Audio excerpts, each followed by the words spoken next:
오늘 세상의 미움을 받는다는 것이라는 제목으로 우리 말씀을 묵상하려고 합니다. 자, 여기 분위기가 완전히 이제 반전이 됩니다. 15장 1절부터 17절까지 이제 어제 본문인데, 그 본문을 보면 주제가 이제 사랑이에요. 사랑. 하나님이 아버지가 나를 사랑한다, 내가 아버지를 사랑한다, 또 너희가 서로 사랑해야 된다, 이렇게 이 사랑에 대해서 얘기를 했는데, 오늘 이제 18절부터 끝까지는 주제가 이제 분위기가 미워하는 것으로 이제 바뀌었습니다. 미워하는 것으로. 왜 그러냐? 새로운 세력이 등장했기 때문인데, 18절에 보면 이렇게 이야기합니다. 세상이 너희를 미워하면 너희보다 먼저 나를 미워한 줄을 알라. 이 세상이라는 이 존재가 드러났기 때문입니다. 자, 예수님이 이것은 성도는 세상의 미움을 받을 것을 전제하고 하시는 말씀입니다. 너희는 세상으로부터 미움을 받을 것이다. 우리가 예수님을 사랑하고 앞에 있는 17절까지의 말씀대로 포도나무가 가지가 포도나무에서 떨어지지 않고 예수님 안에 거하고 예수님의 계명을 지킴으로 예수님의 사랑 안에, 하나님의 사랑 안에 거하게 될 때, 그게 성도잖아요. 그렇게 되면 필연적으로 세상은 너희를 미워할 것이다, 이렇게 예수님이 말씀하시는데, 그 이유는 뭐냐? 너희를 미워한 것이 아니라 먼저 나를 미워한 것이기 때문이다. 세상이 나를 알지 못하고 하나님을 알지 못하기 때문이다, 이렇게 이야기를 합니다. 세상은 우리 머리이신 예수님, 그리고 예수님, 하나님 나라라고 할 때 그 핵심은 바로 예수님입니다. 그래서 예수님, 하나님의 나라와 절대로 같이 갈 수가 없어요. 물과 기름처럼 섞일 수가 없고 절대로 타협이 되지 않는 것입니다. 자, 그래서 예수님이 19절에 이렇게 말씀합니다. 너희가 세상에 속하였으면 세상이 자기의 것을 사랑할 것이나 너희는 세상에 속한 자가 아니요 도리어 내가 너희를 세상에서 택하였기 때문에 세상이 너희를 미워하느니라. 소속의 문제라는 겁니다. 너희는 세상에 속하지 않고 나에게 속했기 때문에, 하나님 나라에 속했기 때문에 절대로 세상에 속할 수 있고, 세상에는 뭐 이중국적이라는 게 존재할지 모르지만 영적으로는 그게 불가능합니다. 한쪽에 속하면 한쪽에는 속하지 않는 거예요.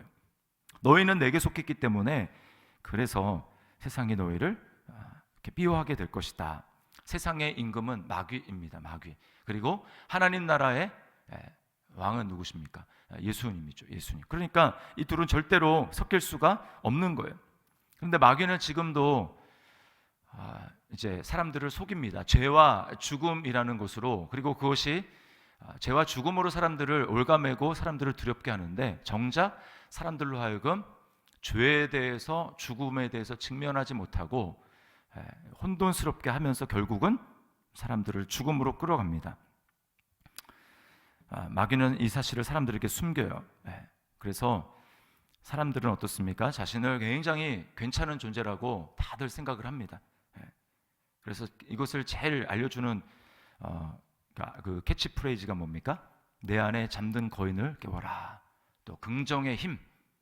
이 세상의 문제는 인간이 자신이 얼마나 대단한 존재라고 하는 것을 자각하지 못했기 때문이다. 그것을 알려주고 해야 된다. 그러면 이 세상에 있는 사람들이 그 잠재력을 깨닫게 되면 그들에게 있는 능력, 그들에게 있는 기술, 그것을 가지고 이 세상의 문제들이 지금 있지만 그것들을 극복할 수 있고 이 땅에 유토피아를 건설할 수 있다라고 하는 게 세상 사람들이 가지고 있는 막연한 생각입니다. 막연한 생각.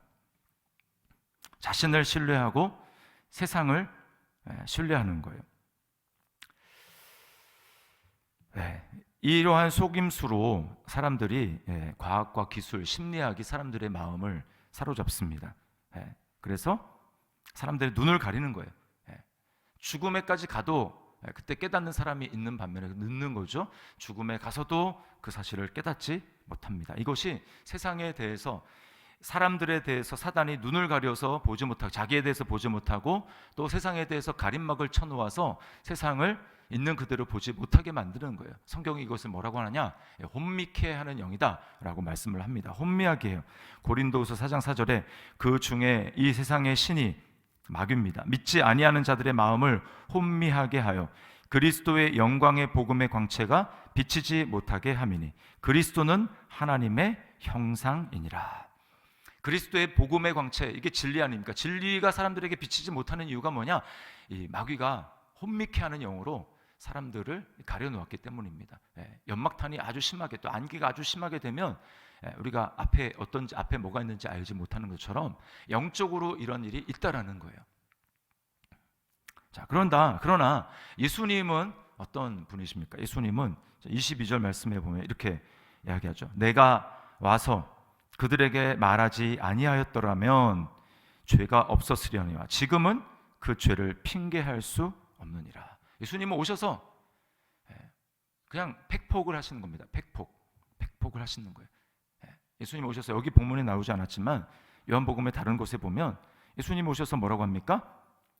사람들에게 정죄하시는 거예요. 예수님은 정죄하지 않는 분 아닙니까? 예수님은 왜 정죄하십니까? 아닙니다. 예수님 먼저 정죄하시고 먼저 정죄를 하시는 거예요. 너희는 죄인이다. 너희는 죄 가운데 있다. 이 세상은 어두움이다. 나는 빛으로 왔다. 라고 하는 것을 예수님은 사람들에게 증거하시고 선포하시는 것입니다. 사람들에게 먼저 정죄해요. 죄인이라는 것을 깨닫게 하십니다. 그러나 깨닫게 하시지만 그들로 하여금 눈을 열어서 그렇구나. 죄라는 것이 문제구나. 이 죄 때문에 우리는 죄에 사로잡히고 사단에게 종노릇하면서 그렇게 살아가는 것이구나. 요한복음 8장 32절에 진리를 알지니 진리가 너희를 자유하게 하리라. 그러면 사람들이 우리는 아브라함의 자손으로 남의 종이 된 적이 없는데 왜 우리 보고 자유하라고 하느냐? 죄를 짓는 자마다 죄의 종이다. 너희는 죄 가운데 있다. 이렇게 얘기하지 않습니까? 그러니까 막 돌을 들려서 사람들이 치려고 합니다. 이게 바로 세상 사람들에게 그들의 실체를 그대로 알려주었을 때 보이는 반응이에요. 미워하는 것입니다. 왜 우리를 죄인이라고 하느냐? 왜 우리를 노예라고 하느냐? 이걸 싫어하는 겁니다. 그래서 돌로 치는 거죠. 지금도 똑같습니다. 복음을 있는 그대로 증거하려면 사람들에게 있는 것을 드러내야 돼요. 당신은 지금 암에 걸렸습니다. 당신은 이제 곧 죽습니다. 하나님의 심판을 받습니다.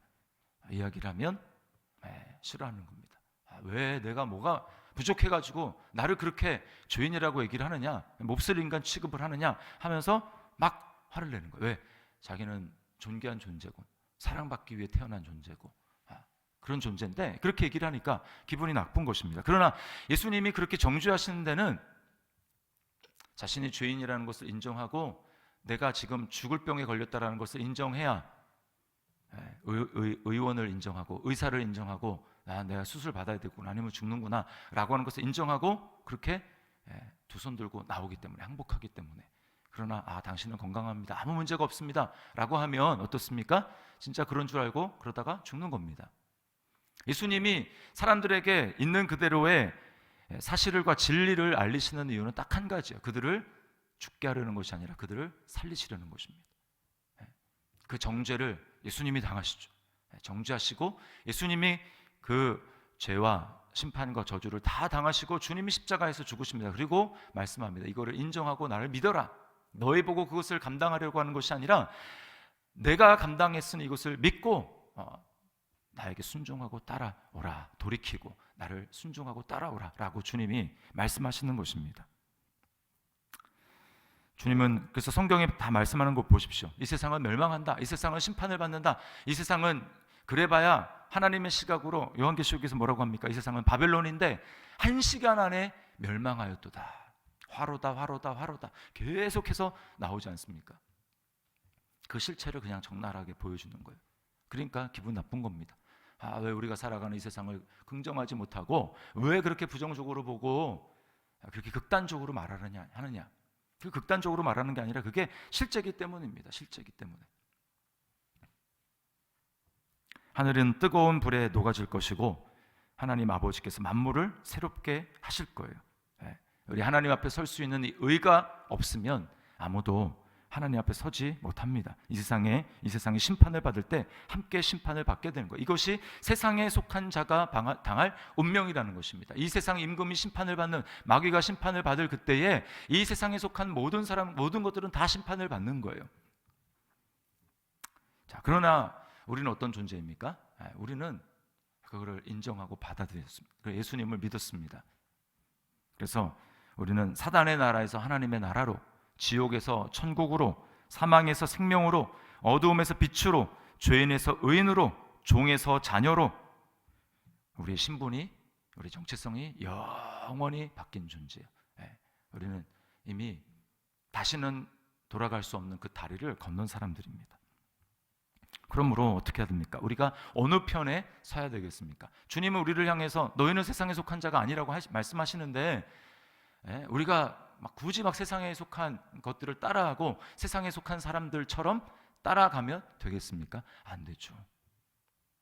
주님이 이렇게 말씀하시는 이유는 우리로 하여금 깨닫게 하시고, 아 그렇구나, 나는 세상에 속한 존재가 아니구나 라고 하면서 세상에 속하지 않은 존재처럼, 예수님처럼, 하나님 나라에 속한 존재처럼 살아가게 하기 위함인 것입니다. 이 세상은 우리의 홈그라운드가 아닙니다. 이 세상은 우리에게 나그네고 외국과 같은 곳입니다. 우리의 시민권은 하늘에 있습니다. 우리는 진리의 편에 서고 예수님의 편에 서야 합니다. 이게 구체적으로 어떤 걸 의미하는가, 어떻게 살라는 이야기인가? 세상을 사랑해서는 안 됩니다. 세상을 사랑해서는. 요한일서 2장 15절 이하의 말씀에 보면 이런 말씀이 있죠. 이 세상이나 세상에 속한 것들을 사랑하지 말라. 누구든지 이 세상을 사랑하면 아버지의 사랑이 그 속에 있지 않다. 이 세상을 아무리 사랑해봐도 거기에 하나님의 사랑을 체험할 수가 없습니다. 하나님의 사랑을 느낄 수가 없습니다. 이는 세상에 있는 모든 것이 육신의 정욕과 안목의 정욕과 이생의 자랑이니, 해봐야 다 이 세상에 속한 것들, 이 세상에 속한 자랑밖에 안 된다라는 겁니다. 다 아버지로부터 온 것이 아니요 세상으로부터 온 것이라. 이 세상도 정욕도 지나가되 하나님의 말씀을 행하는 자는 영원히 거하느니라. 우리는 이 세상에 속한 자가 아니기 때문에 세상을 사랑하지도 않을 존재요. 우리는 하나님의 말씀, 영원한 하나님의 말씀을 따르고 순종하며 나아가는 존재라는 것입니다. 자, 그 다음에 두 번째는 뭐냐? 예수의 증인으로 사는 거예요. 자, 27절 말씀에 너희도 처음부터 나와 함께 있었으므로 증언하느니라. 제자들이 예수님과 처음부터 같이 있으면서 예수님으로부터 보고 듣고 한 그것들을 가지고, 너희 처음부터 나 봤지? 들었지? 그러니까 그걸 증언해야 돼, 전해야 돼, 사람들한테 그렇게 말씀하는 것입니다. 자, 그런데 이것만으로는 부족합니다. 우리가 주일마다 지금 다루고 있죠? 우리가 예수님의 복음을 증언하고 세상에 증언하는 자로, 증인으로 살아가는 것, 전도의 행위, 일회성으로 참여할 수 있습니다. 그냥 교회에서 이런 거 한다, 그러면 이제 이제 전도지를 돌린다든지 아니면 무슨 계란 같은 거 돌리고 사람들에게 그 일회성 행사를 할 수 있어요. 그러나 증인으로 사는 건 전혀 다른 문제입니다. 증인, 이거는 변하지 않는 거예요. 어디서든지 내가 사람들에게 나는 예수 믿는 사람이고, 나는 예수 믿고 이렇게 변화되었고, 당신도 예수 믿으면 이렇게 할 수 있습니다. 당신도 예수를 믿어야 됩니다. 이렇게 증인으로서 증언하며 살아가는 것은 그것만 가지고는 부족합니다. 성경을 좀 안다고, 교회를 좀 다녔다고 안 해요. 자, 뭐가 필요하냐? 우리에게 성령의 능력이 필요합니다. 그래서 26절에 이렇게 얘기하죠. 내가 아버지께로부터 너희에게 보낼 보혜사, 곧 아버지께로부터 나오시는 진리의 성령이 오실 때에 그가 나를 증언하실 것이요. 그러므로 우리가 말씀을 알고 예수님을 더 알아가야 되겠지만 이것으로 안 되고, 진리의 예수님을 진짜 증언하시는, 능력으로 증언하시는 예수의 영, 진리의 성령이 우리 가운데 부어지고 그 성령으로 충만하게 될 때 우리는 내가 알고 있는 그 지식을 초월해서 담대함으로, 그 주님이 바로 옆에 계시니까 그 하나님의 나라가 바로 내 마음 가운데 임했기 때문에 전혀 두려워하거나 무서워하지 않고 담대하게 증언할 수가 있는 것입니다. 자, 이렇게 될 때 우리는 각오해야 됩니다. 예수님을 세상이 미워한 것처럼 세상은 우리를 미워할 거예요. 우리를 두려워하면 안 되고, 원래부터 그런 거지 라고 하는 것을 우리가 기억하며 살아가야 할 것입니다. 우리는 세상으로부터 인정을 받고 거기에 목매면 안 돼요. 정말 선한 일을 하고 복음을 위해서, 주님을 위해서 주님 따라가다가, 그래서 세상이 우리를 정말 저 사람들처럼 사는 사람이 없다 이렇게 칭찬해 주면 고마운 것이고, 그렇지 않는다 할지라도 이것이 원래 우리의 영적인 운명이야 라고 하는 것을 받아들이고 우리가 담대하게 주님의 뒤를 따르는 것입니다. 왜요? 우리는 이 세상에 속한 존재가 아니기 때문에. 우리는 주님께 속한 존재고 이미 우리는 눈에 보이지 않지만 하나님 나라에 속해서 그 안에서 살아가고 있어요. 그게 우리의 신분입니다. 이 사실을 기억하면서 오늘 하루도 믿음으로 주님을 바라보며 나의 정체성을 바라보며 우리가 주님을 따라가는, 세상에 속한 존재가 아니기 때문에 주님을 따라가는 그러한 자로, 주님, 내가 예수님을 입을 열어 증언할 수 있도록 나에게 은혜를 베풀어 주시고 나에게 성령으로 충만하게 하여 주옵소서. 그렇게 살아가기를 결단하며 그렇게 하나님의 은혜를 구하는 우리 저와 여러분들이 될 수 있기를 주님의 이름으로 축원합니다. 기도하겠습니다.